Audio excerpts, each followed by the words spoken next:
We gaan het proberen vanochtend hier in de... Oh, het is hier echt spekglad hier. Ja, succes. Ja, dank u wel. U ook.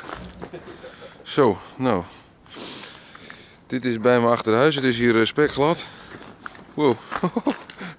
Ik glijd bijna de trap af hier. Het is net voor 9. Dus het is nog lekker vroeg. En we hebben code rood te pakken hier in Nederland. Ook, of in Friesland in ieder geval. En we gaan eens even kijken of dat wel terecht is. Want heel vaak heb je ook wel eens het idee van...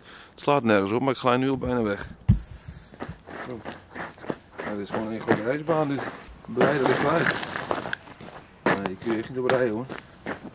Ja, schaatsen rijden misschien, maar... Dit is gewoon niet te doen, dit. Alle mensen, het is goed dat mensen nu inderdaad thuis blijven, want dit is echt... Je kunt net zo goed een paar schaatsen onderbinden en dan gaan schaatsen, want dit is echt waardeloos dit. Hier loopt het dan een beetje af. Maar dit is ook gewoon een grote ijsbaan. Oeh, oeh. Hier. Zo is het niet normaal dit. Wat verdorie. Zo. Nou, dit is gewoon echt een glijder. Hoppakee, glijpartij. Hier valt het mee gelukkig. Hier ook. Hier, het zijn van die kleine stukjes hè. Maar dan kun je net zo goed even op je plaat gaan. Nou, ik loop nog even een klein stukje richting het centrum. Ik ben heel benieuwd hoe het op de Nieuwstad is hier in Leeuwarden. Of het daar ook zo glad is.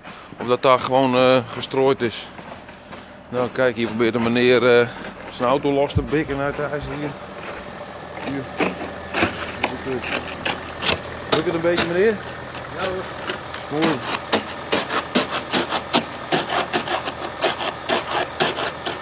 Het is hier ook nog flink... Wow.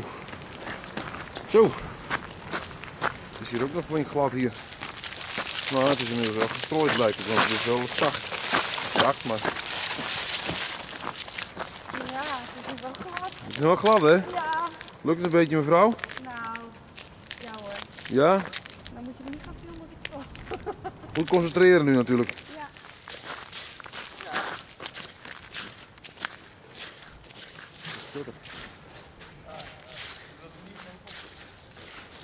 Ik heb het idee dat deze man sowieso al een beetje vreemd loopt, maar... Nou, bedankt voor het kijken naar deze video. Ik ga de laatste horde nemen voordat ik weer thuis ben. En dat is deze hier. Nou, je ziet het wel. Spek in de spekglad hier. Dus wees voorzichtig vandaag. Neem niet te veel risico's, blijf goed opletten. En hou je veilig, zou ik dan maar zeggen. Hier, dit is de laatste horde, denk ik. Dat loopt dus gewoon scheef af, hè.